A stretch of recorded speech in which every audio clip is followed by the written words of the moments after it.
Welcome to the Ernie Chambers Show.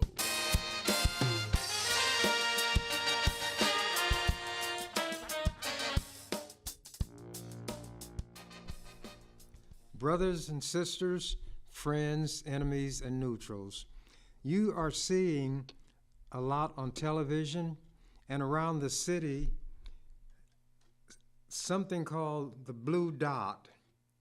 And that means that there is one district, one representative district or congressional district in Nebraska where Democrats are able to send an electoral vote to the president, who will be Kamala Harris, in my opinion. But sometimes people don't know where the blue dot came from. So I'm going to, not being self-centered, but in a way I am, I'm going to read a couple of items. This is from a national publication called The American Prospect. It was written November 6th, 2020. Headline, "The Black Nebraska Lawmaker Who May Have Delivered the Presidency to Joe Biden." As unlikely as it may seem, Nebraska may have clinched Joe Biden's presidential victory and steered the country away from electoral college gridlock. Nebraska, like Maine, has a unique electoral system wherein, these pages are thick, the votes are split up according to congressional districts. There are 5 electoral votes in Nebraska. A state has the number of electoral votes that equal the 2 senators that every state has, and then the number of representatives. And they are determined by population. That's why the most populous states have more electoral votes and more congresspersons, because those things are determined by population. Anyway, historically, Nebraska is a deep red state with reliable blue enclaves in Omaha and Lincoln. Those are the state's 2 main urban centers. But as of Wednesday morning, Biden had won the Nebraska's 2nd congressional district by more than 6 percentage points. If Biden falls short in the states where he's trailing right now, but holds on to Nevada and Arizona, he will have 270 electoral votes in his corner, the bare minimum required to win the presidency. That would mean that the single electoral vote in Nebraska's 2nd district would provide the margin of victory, avoiding a 269 to 269 tie that would throw the election to the House of Representatives, where, because of the peculiar rules for resolving such ties, Trump would likely be chosen president, even though the House is in the hands of the Democrats. It's only the 2nd time Nebraska's electoral vote districts haven't gone fully to the statewide popular vote winner in 2008, Barack Obama poached the 2nd congressional district, which encompasses Omaha, surrounding suburbs, and a few farms, by 3,325 votes, a margin of just 1.2 percentage. In 2016, Donald Trump carried the same by 25 points, but only ousted Clinton in the District 2 by 2%. Even this year, while Biden took Nebraska's 2nd district comfortably, the same votes advanced Representative Don Bacon, the Republican incumbent, over the progressive Kara Eastman. Some of this might be confusing. Nebraskans are pretty independent, said Paul Hamill, who reports on Nebraska politics for the Omaha World Herald. There's a fair number of both Democrats and Republicans who just vote for the right person. It isn't a straight R and D vote. Though there was a coming together of forces that led to Biden's victory in the district, it would be a mistake to overlook one of its homegrown heroes, Ernie Chambers. This is a national publication. A giant in Nebraska politics, Chambers is Nebraska's longest-serving state senator, and just this year completed what could be his final term in office after 46 years of service. Immediately recognizable by his casual dress of short-sleeved sweatshirts and blue jeans, Chambers is so popular in his district that he didn't even have to campaign and was still re-elected 11 times. In this year's election, I am running as a write-in candidate.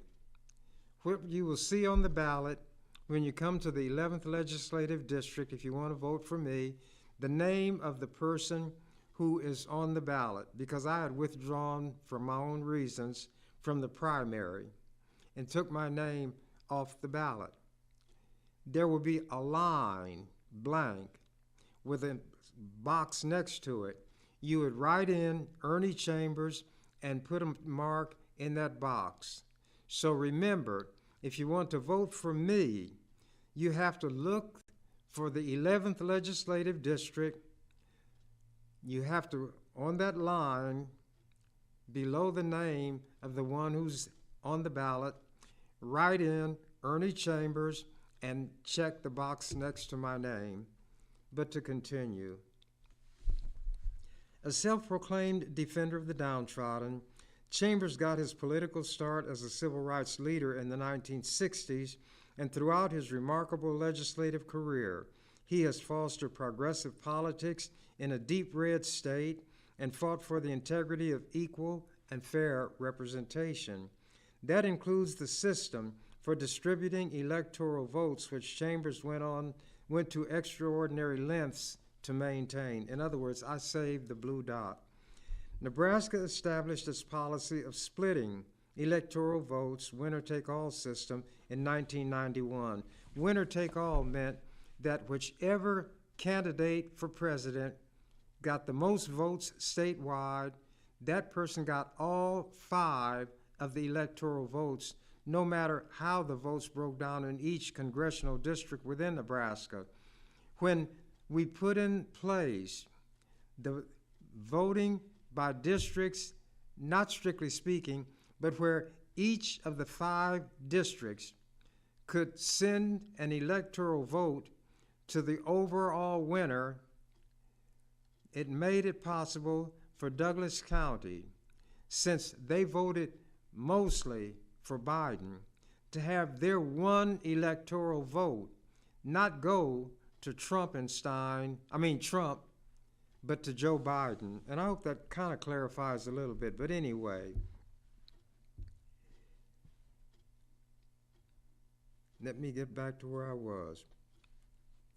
Since that time, Republicans have tried repeatedly to change this policy, especially after Obama carried the district in 2008. They came close in 2016 when Senator Bo McCoy introduced a bill to restore a winner-take-all system.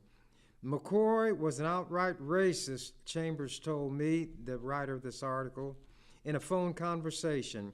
He wanted to ensure that wouldn't happen again. In other words, that the people in the 2nd Legislative District would be able to give a vote to whomever they pleased, and whoever won statewide would not necessarily get that vote of the district. Chambers countered the winner-take-all proposal by filing an amendment to McCoy's bill to instead introduce a district-take-all plan, which would have split up Nebraska into 5 presidential electoral districts and have the winner of each issue one electoral vote, eliminating any award to the statewide winner. There should be an opportunity for all citizens to cast a vote in presidential elections that would be more than merely a form, said Chambers at the time. Proponents of splitting the vote argue such a policy aligns well with Nebraska's independent political ethos as embodied by its unique unicameral legislature, a nonpartisan governing body modeled after the British Parliament. Remember, this is written by a national person in a national art publication, so he explains things about Nebraska. From Chambers, When the bill came up for debate, I began offering many amendments and motions. I also added the caveat that other bills would suffer if this one moved. In the end, Chambers, a master filibusterer on par with Mitch McConnell in the Senate, held the bill one vote shy of moving forward to a final vote. Republicans abandoned the measure, and the single and perhaps decisive electoral vote passing to Biden is the result 4 years later. Quote, "He stands up when there are inequities in the legislature," said State Senator Tony Vargas. You see that name on television now. He's running against Don Crisp Bacon, and he should win if people vote intelligently. But anyway, said State Senator Tony Vargas, who was reelected for a second term representing Omaha's South District, and described Chambers as an unsung hero of the integrity of the Nebraska legislature. Hamill echoed these comments when he told me Chambers' greatest accomplishment as a state senator was passing district voting in a different context. Before Chambers, all the city council members in Omaha were elected at large. With a white majority, they were all white. The same was true for the school board and county board. Chambers changed all this, and now you have diversity and representation. Some people, after all this time, don't realize that I got the legislation that required district elections for the school board, the city council, and the county board. So when people ask, what did I ever do in the legislature, it means they didn't even read the newspaper. A gifted orator, some have likened to a firebrand preacher, Chambers used his time in extended debates to educate his mostly white colleagues.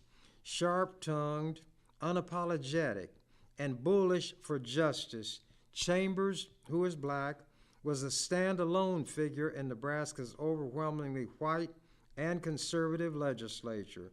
Quote, "Unlike a lot of legislators, he would slash and burn," said Hamill. He didn't care who was upset or would be alienated.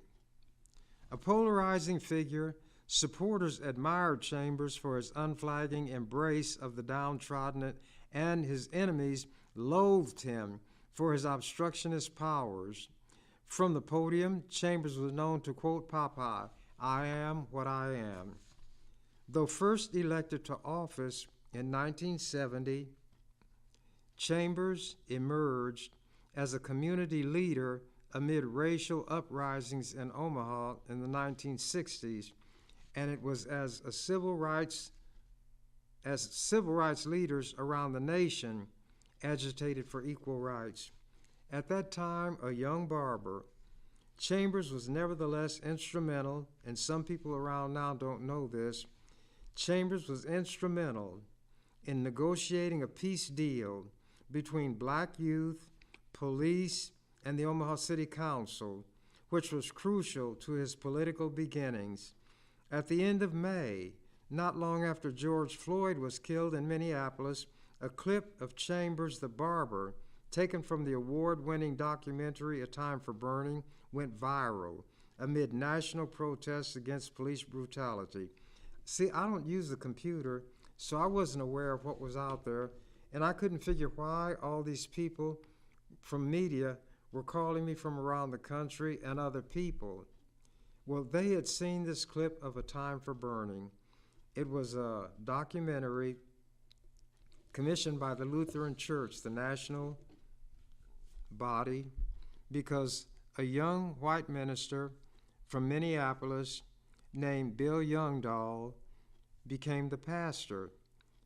His family members had been in politics, one a senator, one a governor, I think. But at any rate, he hit upon a stratagem when he saw how tightly segregated Omaha was. At that time, Augustana, which is now in what is known as the North Side Ghetto, was all white. On 24th and Lake, there's still a huge church building, but it no longer is a church. It's shut down. and I can't even remember the name of it for sure, but it was a Methodist church. So what was agreed on is that the young people would visit each other's church on Sunday mornings. Well, the white congregation was outraged.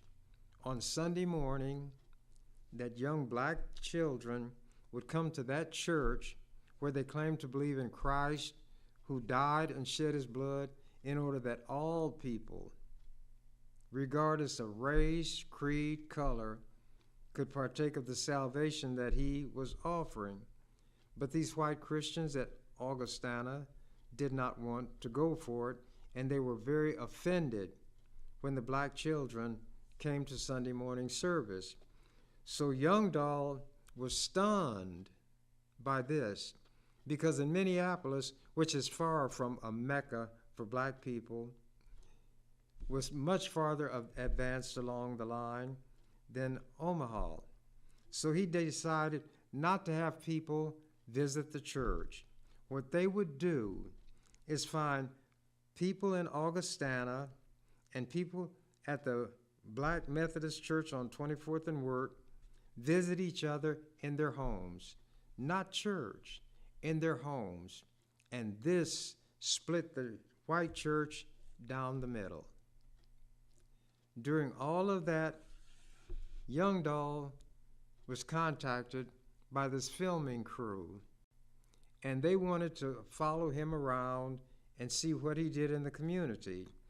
And in trying to figure out a black person they could talk to, they went to the mayor and they asked, did he know of any single black person who embodied what black people in the so-called Black Revolution are about and can articulate those things?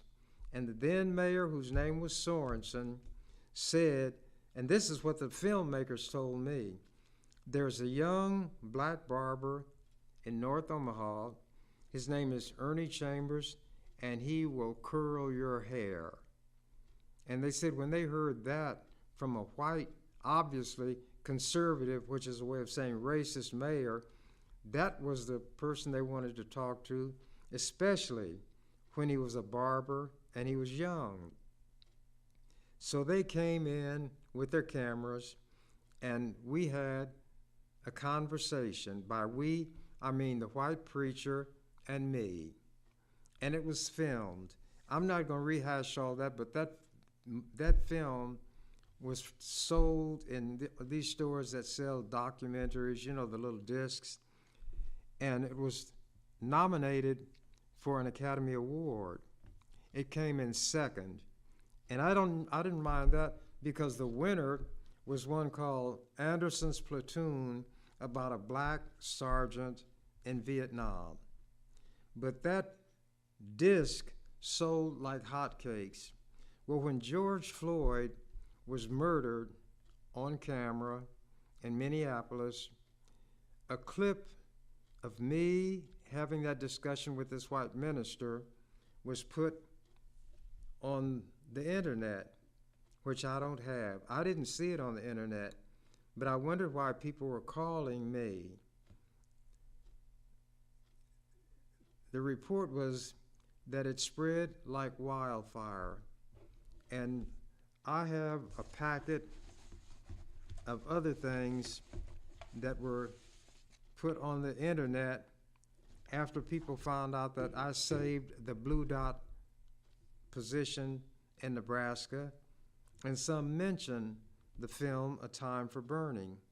I've done things that people in this state, in this town, don't know anything about, and people have the nerve or the ignorance to ask me, what have you ever done? And when they ask me that question, my feeling is that they are so basic in their development that I didn't want to overburden their brain, because some of them were not overburdened with brains. I would just say, well, nothing. But anyway, that was how that film, A Time for Burning, was given a rebirth when George Floyd was murdered on camera. I'm going to read this paragraph again because I want people to be aware of what I was doing as a young person. And I was also visiting the police department when anybody got arrested late at night. The families would call me, and I would go down to the police station in the middle of the night to inquire.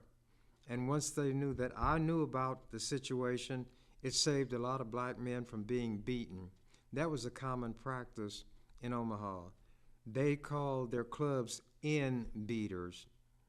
And I've mentioned this before, but in this context, I want to say it again. When I went to work at the post office, I would still go down to the police station late at night when somebody's family told me that a member had been arrested, or people in a group saw that somebody was arrested.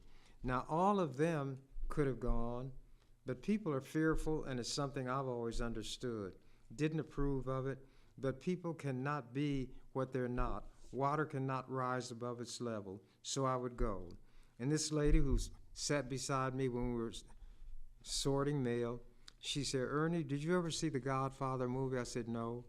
She said, "Well, you need to either see it or talk to somebody who saw it and ask them about Sonny." I laughed. I said, "Sonny?" I said, "Who is that?" He said, "Well, just if anybody has seen it." So somebody was talking to somebody else, and the Godfather was mentioned. I asked, had they seen the movie? They said yes. I said, "Was there a character called Sonny?" "Yeah." "Well, who was he?" "He was the son of one of the big mobsters." I said, "Well, what is significant about him that would make somebody bring him up telling me about the movie?" This person said that Sonny was very protective of his sister. Very late one night, he got a call and was told that a rival mob had her captive, and he knew where they were. So if Sonny would come, he would give him the details, and Sonny could do whatever he wanted to do. Without taking thought for his own safety or anything else, Sonny got in his car and headed for the rendezvous place. Well, in order to get there, he had to go across a toll bridge, so when he stopped at the toll booth to pay, you might anticipate, even if you haven't heard me tell it before, he was gunned down. It was set up to ambush him. And this woman said, "Ernie, that's what's going to happen to you." These people know how you will operate if a black person is in need. And it didn't stop me, but I have to be honest. It was on my mind. Is this real or is it a hoax? But I would go down there anyway. And the fact that I'm still here and 87 years old, obviously I was not ambushed, but I got a lot of threats in my life, written, notes stuck on my door in the legislature, telephone calls, but none of that stopped me. A statement we used to always make in the barbershop was, you got to die someday and you got to die of something. But at any rate, that time for burning was something that took place when I was young during those days also. Continuing. Though Chambers is deserving of national attention, he's most often received it for publicity. This guy said stunts and radical statements like, "My ISIS is the police." But on the legislative floor, he is a skilled tactician with a strong command of legislative rules. Quote, "He was so good with the rules, he could tie up somebody's bill and force them to make a deal," Hamill told me. And this Paul Hamill was a reporter for the Omaha World-Herald. Ever in the minority, Chambers became highly skilled in the filibuster, deploying delay tactics such as extending debate. Quote, "He fully understands one individual could really slow down and hinder movement in a state like ours," unquote, said Senator Vargas. "He doesn't do it all the time, but he does it when he believes the integrity of our state and our people might be harmed," unquote. A gifted orator, some have likened to a firebrand preacher, Chambers used his time to extend debates, to educate his mostly white colleagues on history, highlighting slavery and long-standing injustices to the black community. Now, I'm not the only black person who's ever been a senator. I've been away 4 years. Which one of any of those have been noted for educating the white people on the history that impacted on us and about slavery? I would say you should not have a George Washington birthday celebrated in Nebraska because he was one of the biggest slaveholders in history. In fact, he had so many slaves which he never freed, the father of his country and the father of all people named Washington. Find me a white Washington and you'll see how rare it is to find one who is white. He had so many slaves that when the racist slaveholders in the South rebelled in what was called the Civil War, and people down south called it the war between the states, the slaveholders took George Washington as their patron saint because he was one of them and had more slaves than any single person had during the time of the Confederacy. And our children were made to honor him because they didn't know any better. We don't know any better. And here's what some people call a stunt, the kind of thing I would do. I'd say the flag is a rag. It means nothing to me except a sign of oppression. Whenever the night riders came to lynch a black person, they carried the American flag, the one who wrote what they call their national anthem, the Star-Spangled Banner. The words to it were written by Francis Scott Key after a battle by the good white people against the bad white people of the South. So he wrote, "Oh, say can you see by the dawn's early light, how so proudly we hail," but anyway, it's talking about the flag. And he ended it, "It will forever wave o'er the land of the free and the home of the brave." And Francis Scott Key was a slaveholder. People didn't know that. So on the floor of the legislature, I said the truth would have been told if he said, "or the land of the tree and the home of the slave." Those are the kind of little object and historical lessons I gave to people on the floor of the legislature. Has any black person ever done that before? Has any black person who was in the legislature ever been held up as the one who stopped the legislature at will? But let me continue, because we're talking about the blue dot. Ever in the minority, Chambers became highly skilled in the filibuster, employing delaying tactics such as extending debate. Quote, "He fully understands one," and I read this, but I'm reading it again. "He fully understands one individual could really slow down and hinder movement in a state like ours." How would I know that? Because I studied. I wanted to learn as much about the environment where I would be operating, the people who would be there, and the rules according which they would be governed. I mastered their rules. They didn't. They didn't have to know them like I do. They were always in the majority. I was 1 out of 48. And when I go give a speech, people say, "You mean you're the only black person in that legislature?" I said, "Yes, and they need more help." And then I add, if Alibaba can handle 40 thieves, I certainly should be able to handle 48 white people. And that's what I told them on the floor. I told them, "This is my legislature. I own this legislature. You all are my white folks. Now, if there's a bill that I think really needs to be passed, I will allow you to pass it." Who would dare say that in any legislative assembly? Being 1 out of 49, dare to say it, and yet get bills through, as has been mentioned, to mandate district elections against the opposition of the white people, district elections for the school board, the city council, and the county board, and help create the learning community who got the sales tax taken off food and other things that people take for granted. I didn't start out in advance with an agenda. It was just my view that anything that came up that was wrong and I could do something about it, that's what I was going to do. But anyway, a gifted orator, Vargas said he doesn't do it all the time, but he does do it when he believes the integrity of our state and our people might be harmed, unquote. A gifted orator, some liken to a firebrand preacher, Chambers used his time in extended debates to educate his mostly white colleagues on history, highlighting slavery and the long-standing injustices to the black community. Extremely well-read, Chambers would quote at length from the Bible, which he tongue-in-cheek called the Bible.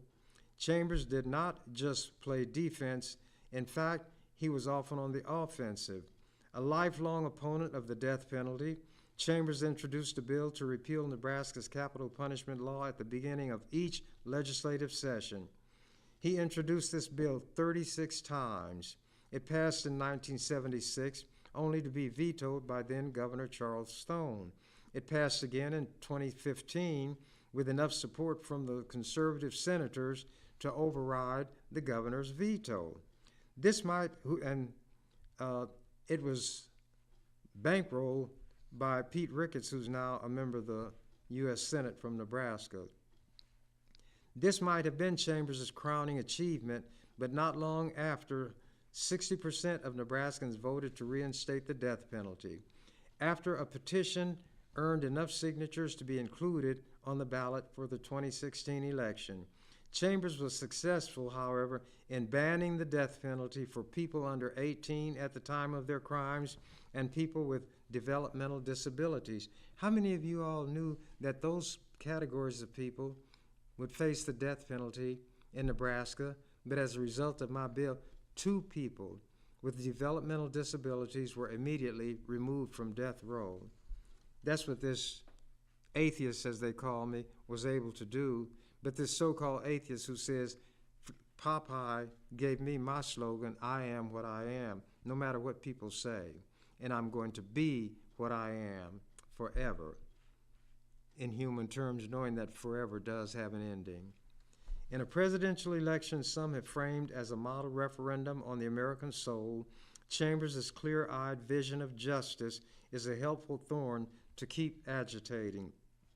While in office, Chambers also wrote laws that banned corporal punishment in Nebraska schools, eliminated sales tax on groceries, and held the state more accountable in a variety of ways, from requiring a grand jury investigation of people who died in the custody of law enforcement to demanding investigations into campaign finance violations and use of legislative computers for cyber sex. Chambers was such a thorn in the sides of Nebraska's conservative political leadership that they passed a term limit law to get him out of the legislature. Chambers served his term, waited 4 years, and then returned. His second term limit required break came this year at the age of 83. It could be his last.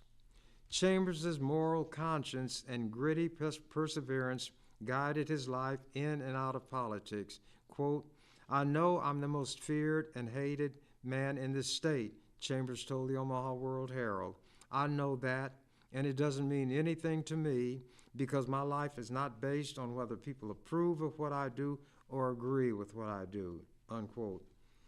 Regardless of Nebraska's potentially crucial role in Biden's victory, the tireless Chambers remains sober in his assessment of his state and the state of progressive politics in this country.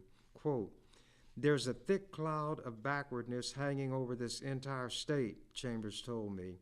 Quote, in my view, the only time you can say an area is progressive, not when they talk about change, but when substantive changes are made that attack the root causes of the racism that is endemic in this country, unquote. In a presidential election some have framed as a moral referendum on the American soul, Chambers' clear-eyed vision of justice is a helpful thorn to keep agitating. Still, if Biden does carry Nevada and Arizona without winning Pennsylvania or Georgia, Chambers will have every right to look at Biden's inauguration and take some credit for getting him into office. And there was another article that appeared on the same subject in the National Geographic. I don't know how much time I may have left, but I'm going to start this, and when I get the signal, then I'm going to have to just stop. Remember, this is not the kind of thing National Geographic writes about. The headline, History and Culture. This rebel lawmaker preserved Nebraska's unique electoral system. Ernie Chambers, Omaha's self-proclaimed defender of the downtrodden, has dedicated his career to unpopular progressive issues. And this was written November of 2020. On this year's electoral map, a lonely blue island stands out among a sea of red in the middle of the country, the Omaha metropolitan region. In 48 states, this would not affect the state's electoral voters, who are supposed to back the same candidate in a winner-take-all system. But since 1992, Nebraska has adopted a different method. 2 of its 5 electoral votes are distributed to the overall winner of the state's popular vote. That means whoever wins the most votes for president automatically gets 2. And the remaining 3 go to a winner in each of the state's 3 congressional districts. So this year, despite nearly 60% of the states supporting Donald Trump, one of Nebraska's electoral votes, that of the 2nd congressional district, will go to Joe Biden. Quote, when conditions are right, Nebraska becomes a state that candidates have to pay attention to, says Megan Hunt, a state legislator from Omaha. And that gives a lot of people and motivation to people in Nebraska who want to operate on the side of justice and independence and not just give away our electoral power along party lines. Halfway across the country, the same situation unfolded in reverse. An electoral vote in central and northern Maine went to President Trump, who visited there in late October, while the rest of the state went blue. Only Nebraska and Maine don't use winner take all. As I told you, these pages are thick. Republicans in Nebraska's legislature have been trying for decades to change the way its state distributes electoral votes, but standing in their way has been Ernie Chambers, the state's longest-serving and only independent legislator. In 2016, the then 79-year-old Chambers nearly single-handedly stopped a bill that would have turned the state's electorate back into a winner-take-all system. Here's why the Electoral College exists and how it could be reformed. Chambers hates labels, but he is by all accounts a progressive in a conservative state and a non-religious black man in a Senate dominated by white Christians. Over the course of his 46-year career, he has developed a reputation as a stubborn yet effective dissident, and according to a number of current and former state senators, significantly reshaped the state's legislative body. One black man reshaped it. In 1971, when Chambers first became the state senator for Nebraska's 11th legislative district in northern Omaha, he did not swear an oath. He doesn't believe in a higher power. That's what they say. I'll tell them, well, I don't need to go into all that. Despite being the son of a minister, instead, he issued an affirmation. That meant that anybody, regardless of race, creed, color, sexual orientation, or any other thing, if that person had a situation that fell within the province of what I should do as a legislator, I would help that person, period, Chambers said. Chambers, who worked as a barber before becoming a state legislator, describes himself in his official Senate biography as the defender of the downtrodden. He protested racial inequities as a teenager and continued to do so through college, the U.S. Army, and law school. He became well known as an anti-establishment leader representing the city's young black community in their dealings with the police and local government. People say, I don't know anything about young people. believe it or not, I once was young. But going on, if people, quote, if people were having the problems with the police, the housing authorities, they'd come to me, and I'd go and confront the white person in power who was doing it, Chambers said. I didn't whisper behind my hand or when nobody was looking. If people were having problems with the police or the housing authority, they came to me, and I went directly to the source of the problem. Chambers was encouraged to run for state senate by his community. I was pretty much doing the job anyway, he says, and after he was elected in 1970, he tried to advocate for people he considered to be on the margins. One of his chief causes is the abolition of the death penalty, which he believes undermines basic human dignity. Quote, as long as I'm in the legislature, I'm going to work for the abolition of the death penalty in Nebraska, he said in 1976. Nearly 40 years later, in 2015, he succeeded and even secured the supermajority of votes needed to overcome a veto from then-Governor Pete Ricketts. His bill was repealed in a referendum a year later, and Ricketts calls himself a man of faith, and although the Catholic Church's position officially is against the death penalty, Ricketts said he's not going to follow that. He's going to see if he can't carry out an execution. And he calls himself a Christian and a Catholic. Shows what hypocrites people have in office. Chambers has a history of drafting unpopular bills for progressive causes. Since the 1980s, he has been trying to get college athletes recognized as state employees so they can be paid. That has been done now. 50 years before the Supreme Court ruled to ban employment discrimination, 50 years before the court ruled against employment discrimination based on sexual orientation, Chambers started pushing for laws to protect LGBTQ workers. He has also called for laws to address systemic racism and push for radical police reform. Only this year, in the aftermath of nationwide race-based protests, he got a bill passed in the legislature cracking down on racial profiling and requiring implicit bias training for all police officers. People don't know that, but there it is in the National Geographic, a national publication. Life is strange. Chambers seems to revel in defiance of the status quo. He's been the only black man in the state Senate for the majority of his career, and he wears jeans and a baggy sweatshirt to work every day, in contrast with his colleagues' suits and ties. He is so committed to dissidence that it creeps into his personal life. Patty Pansing Brooks, a colleague who he sometimes called his goddaughter, said they've become good friends in their 6 years working together. But Chambers often claims, even to Pansing Brooks' face, that he doesn't have any friends, meaning in that place. And I knew it. He has a good heart, she told me, but he also says he doesn't have a heart at all. The fight for the split electorate. In early 2016, Nebraska was on the verge of passing the law that would change its electoral college system to winner take all. The move was largely seen to favor Republicans in the deeply red state. Why would we want to be different from all other 48 states, asked Senator Robert Hilkeman recently, who helped to lead the effort to pass the bill that year.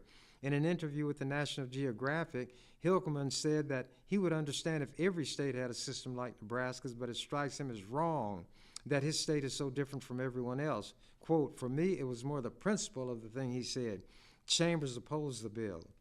Chambers said, you're not going to take away that one little bit of impact that the people in this district may have on selecting a president. So he called upon a skill he had perfected over decades in the legislature, something one of his colleagues calls the Chambers treatment. He started filibustering. Hilkeman initially had enough votes, but anyway, when time came to vote, he fell one vote short because I managed to pull that one vote off. And that saved that one vote that allows Nebraska to have an electoral vote that they can give to a Democrat if they choose. There are people organizing, blue dot, save the blue dot. They don't even know where it came from. And if they knew that I was the one who saved it and created it, they'd probably stop. But it shows how they want to erase a person and his impact even while he yet lives. but that is America, the land of the tree, the home of the slave. And I say in my last few seconds, I am running as a write-in candidate. Many years ago, I won the legislative seat as a write-in candidate. So November 5th, when you go to vote for Kamala Harris, and if my running only brings out more votes for Kamala, it will not have been in vain, in my opinion. Vote for Kamala and vote for me by writing in my name and putting an X in the box next to it. You've got to write my name and check that box. So with that having been said, I'll sign off as I always do by quoting the canary who found out that the cage door was open. I'm out of here. You've been watching The Ernie Chambers Show. If you'd like to leave suggestions, email us at ewcfacts@gmail.com. That's ewcfacts@gmail.com. This is an EWC Communications production.